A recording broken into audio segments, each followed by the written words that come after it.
ECSI fans, you want to revolutionize your sports investing habits? Allow me to tell you about WagerWire. WagerWire is an app that helps you become a superior bettor by allowing you to sync all your sports books and track all your bets in one place. See your current action, your betting history, and stats. You could also sign up for sports books and collect bonus offers. Follow them at WagerWire on X, as it's the best account on the platform. Head to App Store or Play Store now and search WagerWire and download the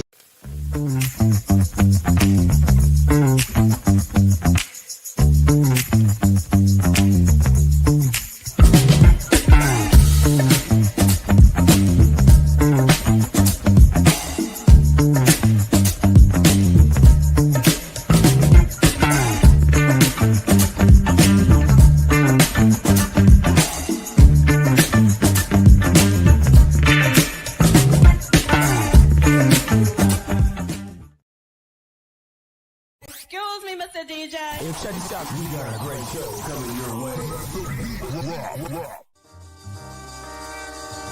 From the ECSI Sports Studios, the #1 sports information program in America, the Breakfast Bankroll, with your host, the sports broker, Jeff Dawson.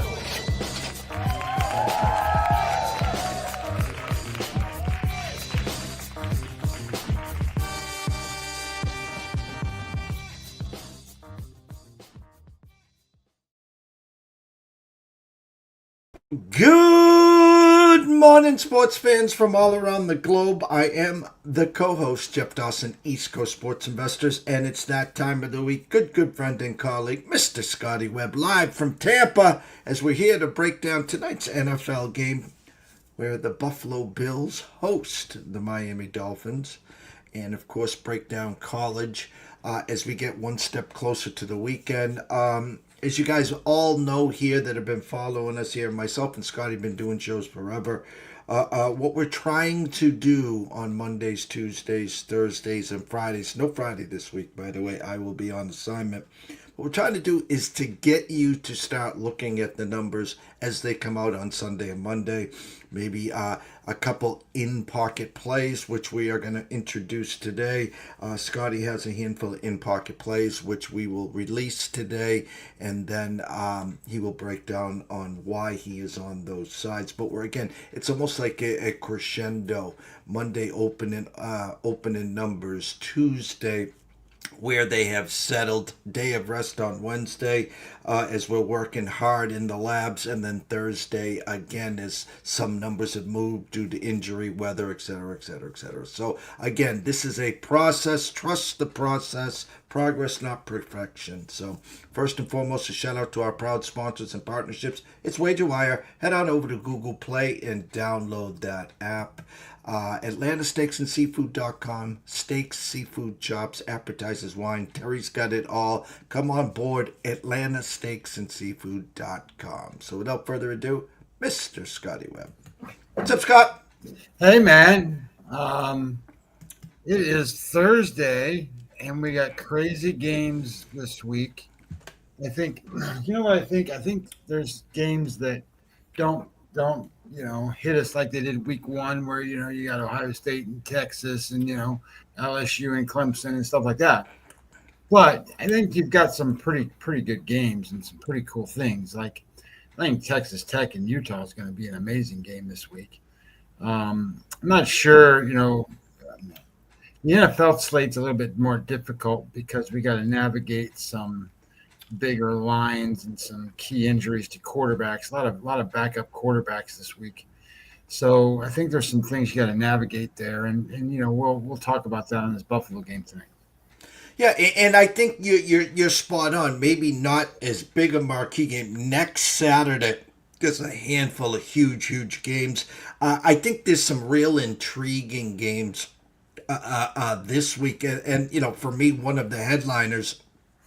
Michigan travels to Nebraska, and Nebraska has not won this game in this spot in forever, and it's year number 3 of Matt Rule. Some of the experts figured Nebraska could start the year 7-1 and then navigate the back end of the schedule, where in a last game of the year against Iowa, a win there could actually almost navigate them, potentially, of course, depending on what they do with the rest of the schedule, to maybe a 10-2 or something like that, Scotty, where people are talking about the potential of them getting in. But it's kind of funny. Here comes Michigan, their only loss at Oklahoma, and that, if you haven't seen Mateer, I'm telling you, I got a little in pocket before the big move on Mateer for Heisman. He is the real deal. I like this Oklahoma team. Michigan got beat by them, but a little stenchy line. Michigan opened 1.5. Still holding around 1.5. Now there's some 2s, 2.5s. But the funny thing, Scotty, in that game, it's not 3. This isn't the almighty Michigan, back in the not too long ago, -13 at Nebraska. This is 2.5. To me, it's kind of one of those Jekyll and Hyde situations. I can get Michigan less than a field goal at Nebraska, and the diehard Nebraska fans are sitting there. Could you at least give me a field goal, Scotty? Well, I'm looking at it, trying to figure out. Bryce Underwood is supposed to be the real deal, and from what I've seen and what I've heard, he is. He didn't look like the real deal against Oklahoma. So now Oklahoma is a different level of, I think, talent than what Nebraska is at this point. So I think I'm really interested to see what Bryce Underwood looks like to this level of competition. And Michigan is a team that over the past, let's say, 4 years, maybe 5 years, probably 4 at least. The way they've won their games, other than when they won the national championship and stuff, they weren't an offensive juggernaut in any way, shape, or form.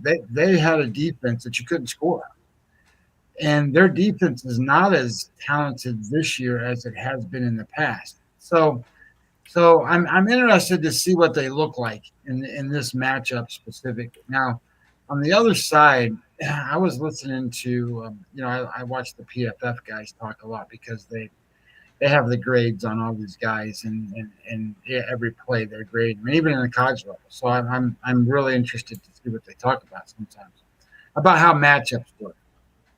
And in this particular spot, the guy made a.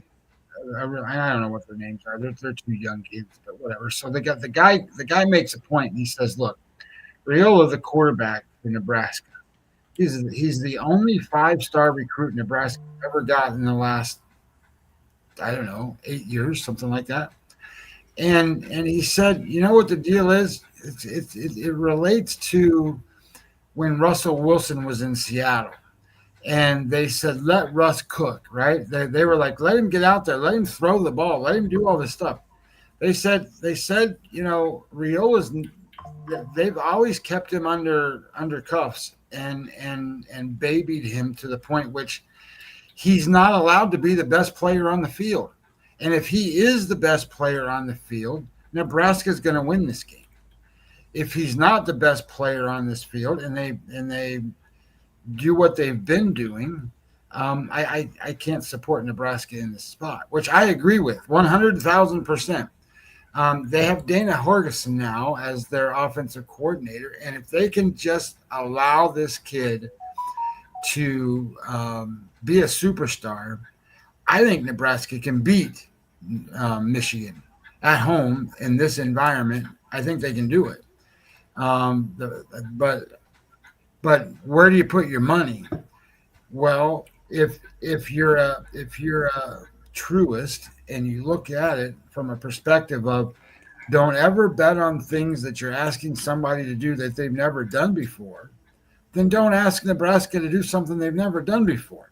If they don't take the training wheels off and they don't allow this kid to go out there and do it, they've never done it before, why would they do it today or Saturday? So I can't go. Personally, I can't bet either side because of that. And we're going to kind of, again, our goal long term here is, again, to wake up on Monday, recap the weekend, and then throw out what some of the opening numbers are in the NFL and college.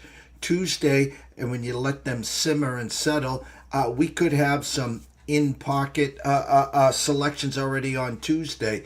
We come back on Thursday, we'll break down the NFL game, and there's usually some college games as well. But again, maybe some added in-pocket games, and then when we close out the week on Friday, not this Friday, guys, I will be on assignment. But my point is, again, to have more selections. We're trying to get you set up so you're not running to the window on Saturday and buying a number that has been picked through for 5 or 6 days. So what I am going to do currently right now to everyone here, grab your pens and notepad here, and I am going to show you the in-pocket plays from Mr. Scotty Webb here right now. And they are TCU -7. TCU -7. Miami of Florida +7.5. The Maryland Terps +10. And Ole Miss -11.5. And what I'm going to do now is I'm going to bring up Scotty's worksheet. We're going to go over, and I'm going to have Scotty break down these 4 games on the reasons why he has them in pocket. So again, TCU -7, Miami of Florida +7.5, Maryland +10, and Ole Miss -11.5. Hey, Jeff, we just have one error in there. That Miami game is -7.5, not +7.5. Fat fingers always come to the rescue. Miami. No, that's me. It's all good. I just want to make sure that, that because I know what's going to happen. Comments are going to go, hey, blah, blah, blah. It's -7.5. I already know what it is. So a couple of notes about those selections that I made. And I've already bet these games. That doesn't mean that these are going to be my only plays that I make for the week. I made these bets primarily because I think that, they were the right side at the right time. And I look at things in terms of timing sometimes, and not say sometimes, but a lot of times, with the idea being that I think lines are going to move. And I think that as lines move, I want to get the better the number. I don't think that Miami-Florida football game, for example, I bet it at -7.5. How many times do you ever bet a favorite at -7.5 as opposed to 7? You hardly ever do that. And I'll get into why I did it, but I think that game is going to go to at least 8, and it might even go higher to that. But anyway, the point being that I'm trying to make here is I think you need to have a portfolio of bets, and your portfolio of bets, when you make them, they all are about timing.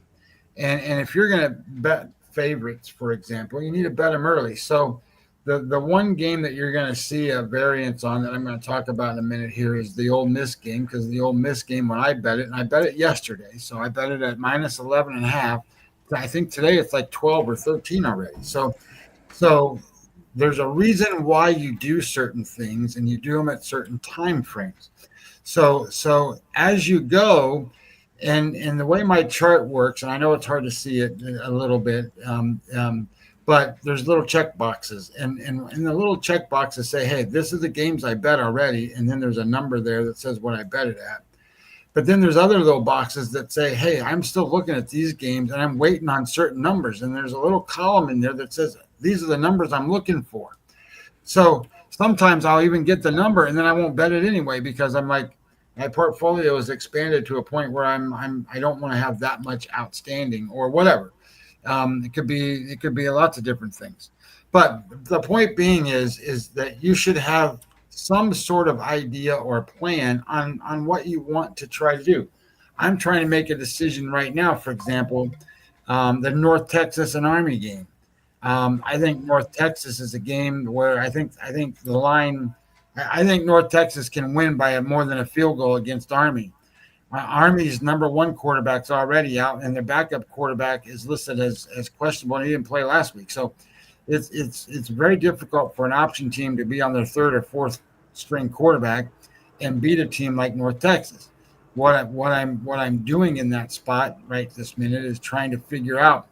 North Texas has got a strength of schedule played at 130 out of 135 teams that get graded, so they haven't played anybody. And I'm not saying Army's anybody that they play is a play team, but at the same time, those are the kinds of things I think that you need to be looking at. And sometimes that puts you on games like I haven't made any bets for today. I haven't made any bets on the college football for today or the pro football today. I think I'm more apt to bet the pro football game today than I am the college football game today. And then, tomorrow comes along and I go, well, am I going to bet Friday or not? I don't know. I might not. I have viewpoints. Like, I think Rutgers is probably a good spot, but at the same time that I say Rutgers is a good spot on Friday night, the numbers aren't very good. I mean, if you want to get the number you want, you got to pay for it. And I'm not paying for that number. I don't know how many games there are this week, Jeff. There's at least, 15, 16 NFL games. And, there's at least, 50 college football games or 55, 60. So you don't have to play that spot if you don't want it. So anyway, that's kind of my thoughts on a portfolio, how they go. Now, I sent you an email. I don't know if that stuff pops up or doesn't pop up. We're going to have to. It's great. It's informative. The only suggestion I can make for us moving forward is once you get that graph setting the way you did, and it's amazing work here, is I was back there trying to figure it out. We need to just somehow blow that up individually. So then, because here, this is good because you can see it. Where if I pulled the other one up, we got to individually put those up and see if we can blow them up. No. My thoughts is when I analyze these games, having that on the screen would be a lot more sensical to somebody when I sit there and talk. So it makes more sense of how I break down a game. But I can tell you, Jeff, I don't know if you can do this or not, but if you go to a website called Game on Paper, that's where I'm getting that data from. Is Game on Paper, and then you select the game and you hit preview, and then that stuff pops up. So I talked about that website on the channel this week earlier, but I wanted to show people how to use it and how that works. But what we're trying to do is break down a football game, maybe like you've never seen one broke down before, with the idea being that there's a lot of things you can learn and a lot of things you can deal with. And we can, I'm just going to go to a game that I bet, which is, let's see, one of the first ones that I can find on the screen. Okay, SMU and TCU. I bet that game. So if I click on, there's a box that says SMU and TCU. I click on the box that says preview. And then it comes up and it tells me a lot of different things. A, about the team. It tells me B, then how one offense matches up to the defense. And then B, how the other team's offense matches up to the defense. But it has a couple other little caveats in there. And the caveats really, really matter. And in this particular, I'm going to slide my screen over here just a little bit so I can talk about it. And then I've got a detailed analysis that I've got on one other side over here. So in this SMU and TCU game, for example, SMU's offense, their EPA per play. Now, let me just make sure everybody understands. When I say EPA per play, I want to make sure everybody knows what that means. EPA means extra points added. So extra points added. Well, how does that work? Well, extra points added. I'm sure everybody's familiar. You can see the little chart like Jeff's got in the background here, where that little bar graph or that graph goes up, up, up. There you go. Perfect. Just like that. That's beautiful. So their offense is ranked 60th in EPA per play. And you can get that on that left column, the first box. The left column, first box says plus 0.12, ranks 60th in offense. And you can see it's listed in green. It's shaded green. Let's just say it's shaded green, because you can see some of the other categories are really bright green. So it's shaded green. So that means it's in the upper half of college football. It means it's good. So their offense is good. They are an efficient offense, but they're not so much as an elite offense at this point. So there's also a category that when you look, where is it at? So where it says offense versus defense, it says available yards. It's kind of in the middle, maybe third, fourth one down there. It says available yards, third one down. They're ranked 60th there. So when you think about what does available yards mean? Well, available yards mean is that the expected efficiency of getting the yards that they were supposed to get versus what they got. So did they get the available yards that they're supposed to go with? So there's a lot of different categories here. Let me finish my thought on EPA so that you know what it means. EPA, and I talked about that little chart, that graph that goes up and down. And you've seen those with win probability charts, right? You've seen those little things that go across there. Well, there's an 80% chance this team's going to win, and the chart goes up. And then if they start to drop back, it goes down. Well, EPA is that, just one little chunk at a time. That's what adds up to the win probabilities, right? That's what every play does. Did they get 3 or 4 yards? Did they get? Was it a successful play? Did they gain a first down? Are they closer to scoring? Those are all positive things that improve the extra points. If they're negative plays, they take those off. So it's graded as an EPA result every play, and it tells you whether they're doing better or worse, because if they're minus, they're not doing very good at all. And if they're plus, they're doing well on offense. On defense, it works just the opposite. You want negative numbers, not positive numbers.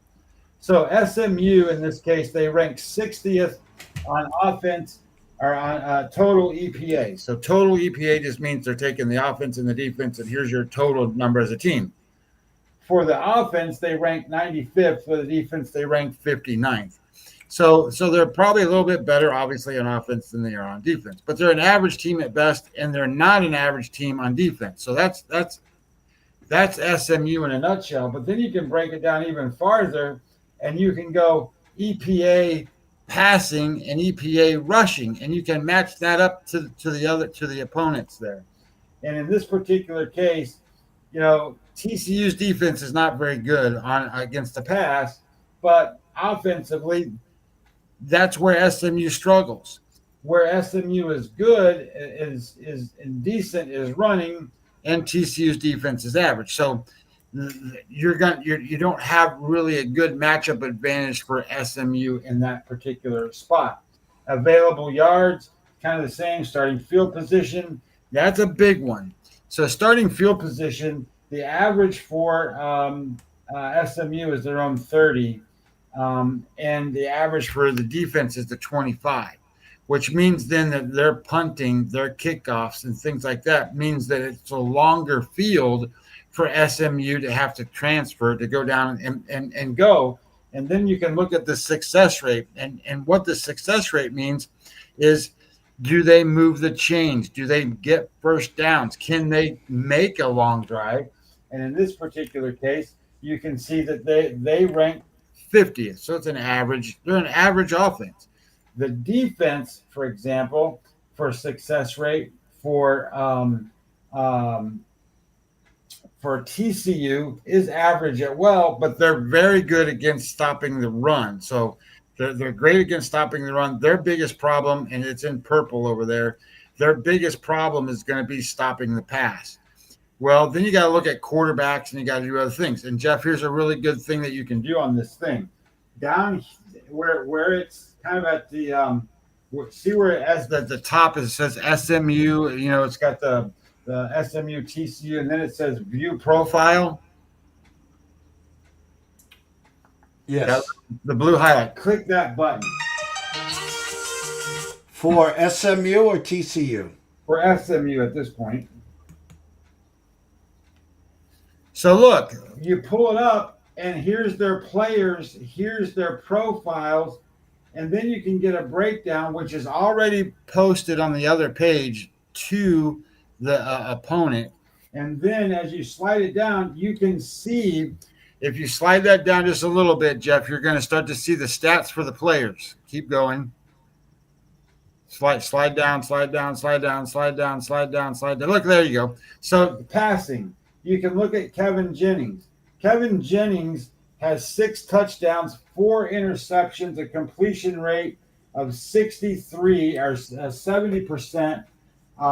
And the issue here, and you can see he's got a negative EPA. So Kevin Jennings is one of these guys, and watching that breakdown of the FPP guys, he had 20 turnover-worthy plays last season. He's already made several turnovers this year. He's a hit-or-miss quarterback. He's either going to hit it and make it go, or he's going to be bad and be all over it. He's very intermittent, very all over the place. And then when you look at their rushing attack, they got one guy who's at 237 yards. And at this point, there's guys over 400 yards in college football, and some guys are in the 300. So this is just an average. This is just an SMU team that's average on offense. And if you remember, like last year, people think that this is the same team. This is the team that went to the playoffs last year, and they were very good on defense. And Jeff, we're going to go back to the main page that we were looking at, and just back that out. Just hit the back button; it'll go right back to it. So when we go back here, we're going to now look at the TCU side and go, how good is TCU? Well, TCU is in the green on offense at a high number. That dark green number that's second there on the right, they rank 26th in offense, 26th in EPA in offense. They are success rate at number 19. So then the defensive side for we talked about SMU is very average. So TCU is going to be able to move the football. They're going to be able to have very good success. And then as you keep looking at this, one of the things that caught my eye is at the very bottom left, Jeff, down there where it says net yard field position. SMU ranks 110th out of 130 teams, and TCU ranks 54th. That's a huge advantage in terms of they don't have to go as far, they don't have to do as much, and they're a better offense. Okay, well, that means they're going to score, and SMU is going to have a much harder time to do that. If you look at we're going to click the TCU button profile now at the top up there like we did with SMU. We click that button, and then we're going to slide it down to their quarterback, which is Josh Hoover. Josh Hoover has a 76% completions passing. He's got 600 yards, 6 touchdowns, 1 interception, and his EPA is 34.94. He's a positive EPA, and we had the other guy at a negative number. Look, this quarterback is way better than the quarterback that plays for the SMU side. So what we're looking at here is an offense that's going to be able to put up points. So as we kind of move this down and we start to say, well, how does that sort of go? It means that SMU is going to struggle to throw the football. They're going to have to run. If they can't run the football in this game, then it's not going to work. And TCU excels at pass defense to a degree and stopping those. So I think what you're going to run into in this particular spot is the game ever going to get to 6.5? That was my thought. The answer to that question, I believe, is no. I think TCU at 7 is the best number. I don't want it to get to 7.5. So I bet TCU with the better quarterback at home against an SMU team. And what was my other thing here? SMU, TCU. There we go. And when I looked at it, the TCU quarterback ranks 3rd in the country with its QBR number. So just so everybody knows what QBR is a rating that ESPN came out with. It takes their EPA rating and it takes their completions percentage ratings and completions over expected percentage and combines them, and it comes up with a number. Well, he's third in the country, and the SMU quarterback is 90th. And when it comes to points per margin, TCU is ranked 36th in the country, and SMU is 50th. So that kind of came out to an idea of seven's probably pretty close to the right number, but I think SMU can take, or TCU can take this at home and stretch it to 10, 12, 14. So that's why I bet that game. Jeff, do you have any questions on what I'm looking at or what you're seeing? This is the first time I'm sure you've seen it. No, but the only caveat that I would have here is, again, I go back to opening night. I think it was Labor Day night, to be exact. When TCU was scoring on every play at UNC, and so being so short in the season, 2 and 3 games played by these teams. Just a general question that I would have, Scotty, is how inflated are the TCU numbers based upon almost putting up a 50-burger opening game at UNC? They most certainly could be a little bit inflated. However, the way I balance that is on my spreadsheet that I put out, I have a strength of schedule that says, hey, who have they played? Well, TCU at this point has played the 106th ranked schedule, so they ain't played anybody. And then SMU has played the 100th. So as I look at that, TCU has done well against the same level of competition that SMU has played, meaning that SMU has had the same opportunity to do the same things that TCU did and didn't. So I think that's where that comes into play, which is where I'm looking at when we talked about this before, the North Texas team and Army. North Texas has played like one of the worst schedules of all, 130 out of 135, and Army has played 69.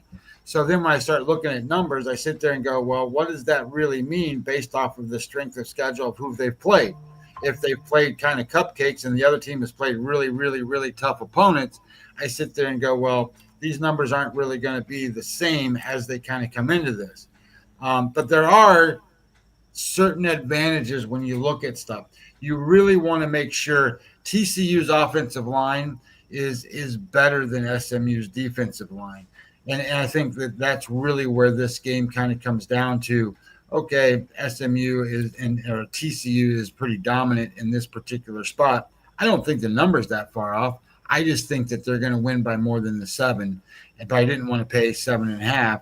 And I really wanted to bet on a quarterback that's in the top 5 of the entire country and not bet on a quarterback that's 90th in the country. I'm going to pull up for you. Let me go here. I'll pull up the Tulane Ole Miss game for you here. Yeah. Tulane, there it is, preview. I'm pulling it up as well as I'm getting to it. And I'm pulling up my notes that I have on my other side of this computer here where I'm looking at it. There we go. So the Tulane offense, what's interesting in me in this game is, I think Tulane's been a darling team as of right now. The quarterback for Tulane is a transfer from BYU, and he's been doing really well, and he's been running the ball a lot. Like if you click that link at the for the Tulane view profile, I'm almost positive. We'll have to double check it because I'm old and my memory isn't always good. I think he might be their leading rusher too. So if you go look at that, he is 308. Yeah, he's their leading rusher, right? So that is a problem for me when you're you're not a major 4 school. And what I mean by that is you're getting ready to play Mississippi now. That you're going to play a good team. You're going to play an SEC team. You're going to play a team that's got real defense. And I know they didn't show like they had real defense against Arkansas, but this team that they're playing with Tulane is not Arkansas. They don't have the same talented players. They got a good quarterback. That's what they got. And as it turns out, that kid is either going to run all over the place and make great plays, and he's going to be competitive in the game and keep them close and do all this other stuff, or SMU is going to be dominant at the line of scrimmage on the defensive side. It's going to be dominant at the line of scrimmage on the offensive side, and they're just going to bury them. That's kind of the way I look at the game. And as I sit there and look at it, when you start to think about what Ole Miss does and where Ole Miss is, look at. So let's go back to the main page on that graph, and you slide it down just a tick.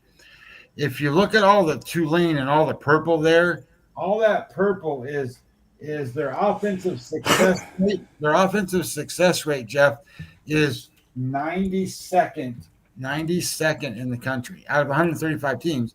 And 92nd means they're not good at long sustained drives. So how do they score? What do they do? Well, they get a big play here and there, and that kid runs all over the place, and they get big plays. That's what they do. Their defensive success rate, which is right under that, they rank 100th out of 130 schools. And that's not going to be successful at stopping what Mississippi can do. And as we looked at that, and I looked at that second spot down there where it says defense, offense, and I'm looking at right now I'm looking at the Mississippi offense side. Mississippi is 20th in EPA per pass, 50th or 58th in rush, available yards 30th. So available yards means they're going to get those first downs. And starting field position, they're not good at that. I wish their special teams and stuff was better. They got a long way to drive half the time. But they're good on early first downs. They're good on third downs. And that's where Tulane falls apart. So when you start to look at it, they just beat them up and beat them up and beat them up and beat them up and just drive the ball and drive the ball and drive the ball. And I think that's where this game is a misleading number. The number was, what was the number? The number was, let me pull up my other graph. The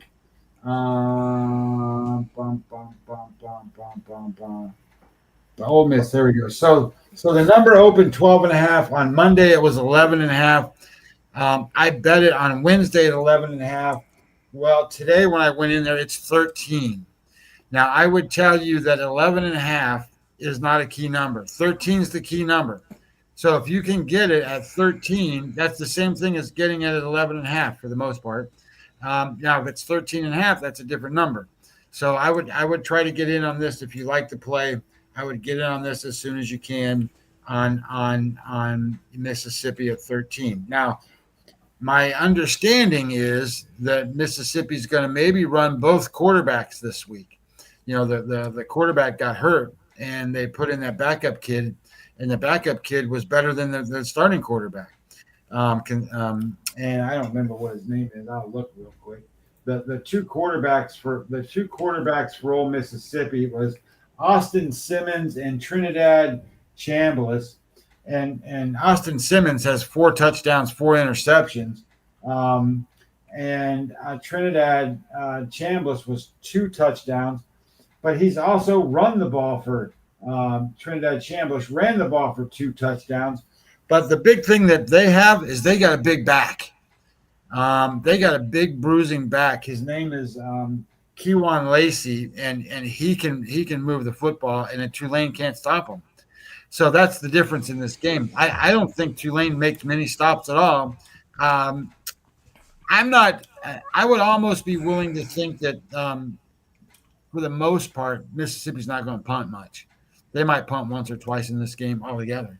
So I think this is more or less at least 2 touchdowns. I think they might win by 3 touchdowns in this game. We've got about 15 minutes left, Scotty. I want to save a few minutes, obviously, for the Thursday night game. I'm going to pull up the headliner here, another in-pocket play. You have Miami minus 7.5 against Florida. Yeah, I think that this is a twofold thing. Like, I live in Florida, so I get some of my stuff, because I'm close to the scene. I gotta find the game on my screen here too. I wish they had these in a way that I could find them better. Or maybe they're by time frame. So They uh, are. I think that's a later game, right? Yep. Where in the hell is it? Why can't I find it on my screen? There it is. It's because it's on the farthest on the left. So I think that I get a lot of reports from Florida because I'm in Tampa. I don't get as many reports from Miami as I'd like to. But the way I see Florida is they're a desperate team. But at the same time that they're a desperate team, they don't have an offense that can compete with an elite team. Look, Miami, and I'm going to say this as best as I can. And I went through and I previewed a couple of things. Miami's not predicted to lose a game this season, not one. That they beat the team that they thought they were going to lose to, and now they're not predicted to obviously lose this game. They're not going to be predicted to lose to Florida State. They're not predicted to lose another game. This is going to be an undefeated team theoretically going all the way through their schedule, and when you think about what Florida is, Florida's going to lose this game, and then they're going to lose several more down the line because they got to play Georgia, they got to play Texas A&M, they got to play Alabama. They're going to lose these games. It's not going to get any better, and the morale in Florida is terrible. Like it's terrible. So you got two things. You've got a very dominant big school, big team in Miami that I don't think is getting national credit for what they really are. And I know you talked about John Mateer and Mateer being the Heisman guy. Look, I'm just going to tell you, Carson Beck is the best quarterback for the NFL coming out. He has been, I don't know how to say it. He has been as good as anybody. And if you pull up his profile, and I'll pull it up real fast, Carson Beck has over 800 yards passing, almost 80% completion rate, 78 point something. He's got 7 touchdowns. His EPA is 37.8, and he is ranked.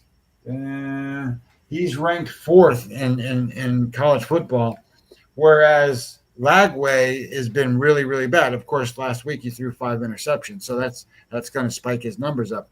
But at the same time, when you look at their offense, they can't run the ball. Florida offense ranks 91st in EPA, and they rank 70th rushing, 91st passing. The defense for Miami ranks 8th on defense rushing, stopping the rush, and then they rank 55th versus the pass. So I think they're gonna. I don't think Florida's gonna be able to move the ball. They might get a couple first downs, but it's going to be very difficult for them to move the ball and sustain drives. And I think you're going to see just the opposite. Now, Florida's been pretty good on defense, but you're facing a number 32 offense on pass, 28 on rush, available yards 23. And when it comes to the things that make this work, it's at home. I don't think the line's going to get lower than 7.5. So I bet it at the 7.5 number. All right, I'm going to get out here. Again, you can follow along here on GameOnPaper.com. Another source that Scotty uses. We'll be adding that to our repertoire as we go on throughout. That looks good, by the way. That looked like you can see it. That was good. No, you can. Again, I'm going to go back here, see if this works here, guys. Bear with me here. Scotty's in-pocket plays again. TCU -7. Miami of Florida, that was Fat Fingers. That was me. Apologies. -7.5 against Florida.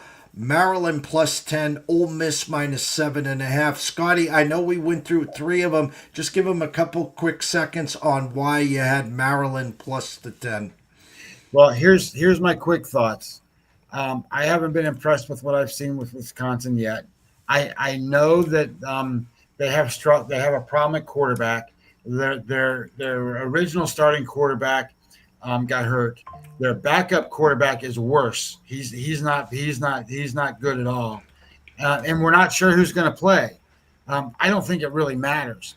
What really kind of comes to play in this Maryland game is Maryland's defense has been pretty good, and they have a true freshman quarterback that is one of those run around, throw the ball all over the place kind of kids. My thoughts is if Wisconsin can't really score, I want to take the points, especially when you have a defense like what Maryland has. I think that's the better matchup. So I'm taking the points with Maryland. Tonight, NFL, I'm going to quickly bounce over to here for 1 second. Miami travels to Buffalo. I saw some 13s early in the week, some 12s, some 11.5s. Listen, everyone knows the story here, guys. Listen, this Miami team looked off opening day in Indianapolis, and now they come back. They played the Patriots. As bad as you want to say they are, they did have the ball on the final drive to win the game. They did score with a minute to go, and A-Chain stepped out on the 20-plus yard. My point is, before we go out and praise the Patriots and how bad the Dolphins are, and how Mike McDaniels is dead man walking, and how Tyreek Hill potentially could get traded back to Kansas City, it is a division game. It is short rest. It's not like the Bills are peeking ahead either because they got the Saints next week. The Bills, the number one ranked team in the NFL in some people's eyes. A big number. I've heard some sharps quietly taking the Dolphins and the points. And listen, you talk about conviction, and I know this is when I go to the window and I'm like, I know this is the side I'm supposed to take. More often than not, even though you puck it up like a snare drum, that comes in versus this is the lock of the century. This is a 10 unit mega whale, 100 unit, blah, blah, blah, blah, blah. And you run to the window and you limp back. Survivor pool, if you want to use the Bills this week, God bless you. If you want to wait and use them next week against the Saints, please go ahead. Again, a lot of people got, 38-13 Buffalo. I get all that. But the number is going the other way, Scotty. Yeah, the look ahead number was 10.5. The line opened at 13. Profit X this morning was 11.5. So I get all that. And then all you see, like my timeline is obviously gambling stuff. So all I see is all these people putting out, if it's a 10-point more favorite, that's the underdog, you bet them this much or whatever. Or it says, the Buffalo Bills and Josh Allen on Thursday nights, that they beat everybody all the time and blah, blah, blah, right? So you have all these different trends and things, they all collide and all this stuff. So my thoughts are always this. Football, especially the NFL, it's about matchups and who matches up to who, and then is there incentive one way or the other. And this is a divisional game, so there's always a little more incentive in a divisional game. Buffalo needs to win these games. So my opinion is that Buffalo wants to win. It's a home game. I kind of look at this and go, well, can Miami be competitive? Because that's what we're asking. When it's a 10-point spread, 11-point spread, 12-point spread, 13 points, whatever, can they be competitive? And when I started looking at numbers and started looking at performance, there's two things that stand out. One, Ed Oliver's not playing, and that's a big problem. You've got an injury with Ed Oliver. And I forget what the guy's name is. It begins with an M. He's the middle linebacker, the great linebacker that they have, Menuso, whatever his name is. He's not playing either. So then I started looking at it, and I go, well, what is Miami's problem? Well, EPA-wise, they rank 12th on offense. There's 32 teams. They rank 12th. They're in the top half on offense. So offensively, they haven't been the worst team in the league. I mean, I get it. I don't know the level of competition they played has been the best. I mean, they played Indianapolis. Who, you know what? Indianapolis hasn't punted yet, Jeff, in 2 games. They haven't punted once. That's And- why McAfee left and has his own show. Yeah, that's a good one. So what's Miami's problem? Defense. Mm-hmm. Miami's problem is defense. And what can Buffalo do? They can play offense.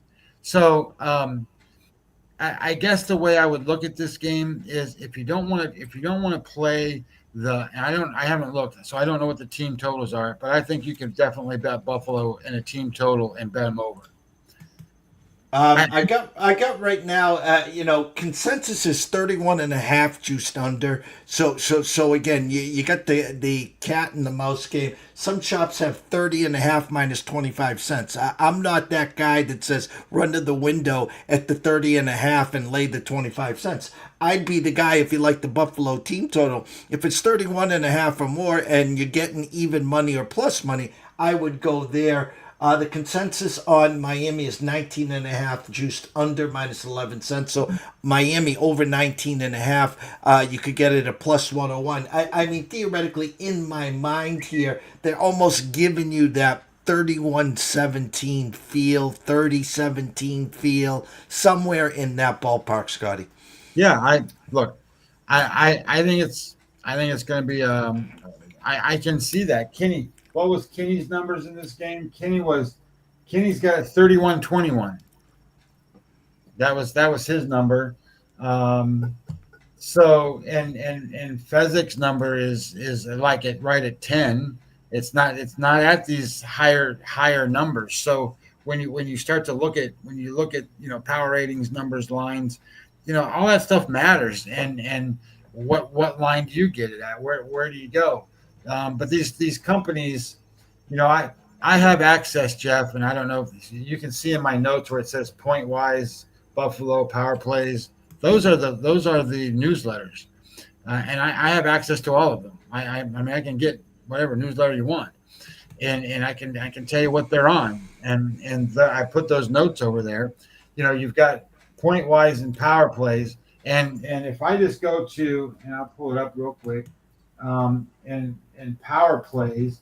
The reason I like one of the reasons I like to use these newsletters, not because of who they pick, but they've got better computers than I got, and they can run models better than I can, and they're going to tell me certain things, like they're going to break this game down, and they have Buffalo's at 404 yards, 150 yards rushing, 255 yards passing, and 28 points.